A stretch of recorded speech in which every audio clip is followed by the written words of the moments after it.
When you play the game of identity politics, especially in the entertainment industry, there is no finish line. There is no end game. It will never be woke enough. It will never be diverse enough. People will just keep pressing for more and more until it gets so progressive that no one's watching this anymore. And we're at the point in the industry where people are taking actual stories of female empowerment, stories about truly strong female characters, even ones from history that women, look up to this very day. And people are trying to change it because it's not progressive enough. That's why we have ridiculous headlines like this. Joan of Arc cast as gender neutral with they/them pronouns at Shakespeare's Globe Theatre.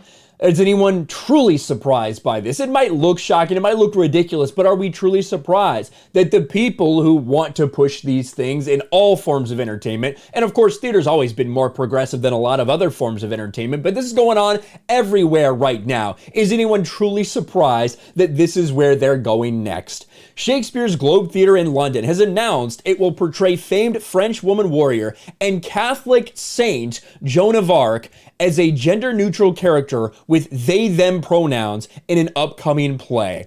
Joan of Arc, a 15th century peasant girl who became one of the most famous women in history after leading a French army to victory as a teenager over the English at the besieged city of Orleans in 1429.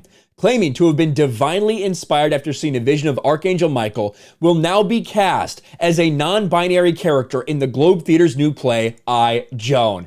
I can remember a decade ago when people were asking for more female representation, more stories with women in them. Now we're at the point where if you have a story featuring a woman, that's not progressive enough. Now we need to change that historical person into a they/them. We need to make it so that person is not a female anymore.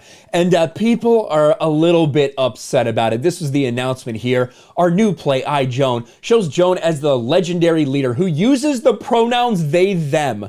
We are not the first to present Joan in this way. We will not be the last. And you can see there's a lot of backlash here. Look at some of these replies. Feminists work for ages to break down sex stereotypes and modern gender and ideology is rushing excitedly to throw them all back up. There's my man Mazit Wazad. Catering to an incredibly small audience, I see. Majority of us don't want to be involved in your make-believe games. And as you can see when we click on this here, the tweet itself is ratioed 7,300 comments to 4,000 likes. And when you look up Joan of Arc on Twitter, it's all just saying, nah, Joan of Arc's a woman. Fun fact, Joan of Arc was born 570 years before the university launched the world's first gender studies degree.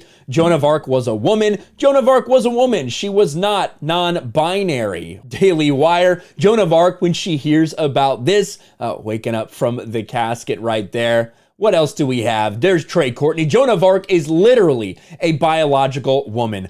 Here's someone, Mary Margaret Olahan. I wear St. Joan of Arc's medal every day because she exemplifies true feminine courage and bravery. Spurred by her faith, she leads the French army against the English when no other woman would have dared do such a thing, and the English burned her at the stake for it. And when we start to read more about the thinking behind this, they did release a little bit of a statement. The woke theater, which stands upon the grounds where William Shakespeare's original theater once was, said the production will see Joan of Arc use they/them pronouns, which become fashionable amid transgender mania sweeping the Western world. While the Globe admitted the play is not intended to be historically accurate, I imagine, a press release tried to justify the use of the pronouns by claiming that the use of they refer to a single person has been in the English language prior to the birth of Joan of Arc. Just imagine what if the Playhouse said. We're not the first to do it and we won't be the last. And I wanted to go to this actual description here on their website. A cry for courage erupts in the Globe Theatre this summer with the premiere of I, Joan, a powerful and joyous new play, which tells the story anew. You mean it makes up a fucking story with a character whose name you know. That's what it does.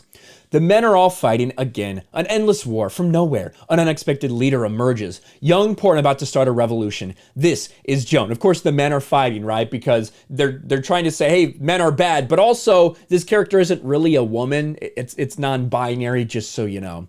Rebelling against the world's expectations, questioning the gender binary, Joan finds their power and their belief spreads like fire. Join us in the wooden O and feel the heat of the sun and pulse of Joan's passion. With open hearts and raised voices, dance and cheer with us as we rediscover Joan's story. I mean, we make it up. It's alive, queer, and full of hope. What an absolute fucking joke. Matt Walsh tweeted about this too. The fact that Joan of Arc was an actual woman is the whole point and what makes her story heroic and significant. But then again, shoehorning non-binary characters into historical stories will always be clumsy and stupid because non-binary didn't exist until 14 seconds ago.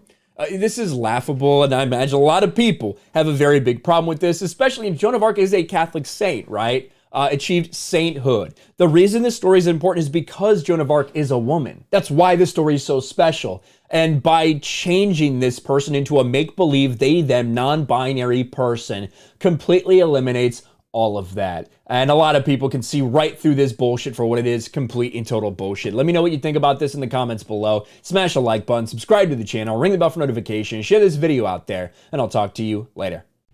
Thanks for watching, everyone. And a huge shout out to my patrons. I appreciate you guys so much. Want to follow me on Twitter or Instagram? Check out the description below. You'll find links to my P.O. box and my Patreon as well. And I'll talk to you guys later.